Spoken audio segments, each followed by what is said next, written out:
तमाम देखने और सुनने वाले हमारे प्यारे प्यारे दोस्तों को अस्सलामु अलैकुम वरहमतुल्लाहि वबरकातुहू। मैं हूं अताए ख्वाजा और आप लोग देख रहे हैं अताए ख्वाजा प्रोडक्शन यूट्यूब चैनल।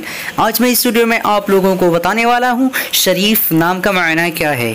चलिए जान लेते हैं। शरीफ नाम का मायना जानने से पहले आप लोगों से गुजारिश है इस वीडियो को लाइक कीजिए। आज की इस वीडियो में 100 से ज़्यादा लाइक का टारगेट रखा गया है और अगर हमारे चैनल पे नए हैं तो चैनल को सब्सक्राइब कीजिए, साथ ही बेल आइकॉन को दबा दीजिए। शरीफ लड़कों का नाम है और इसका मायना ईमानदार और सादिक।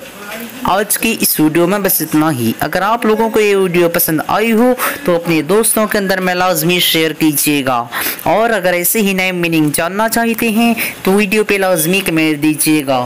फिर मिलते हैं दूसरे वीडियो में, तब तक के अल्लाह हाफिज़। अस्सलामु अलैकुम वरहमतुल्लाहि वबरकातुहू।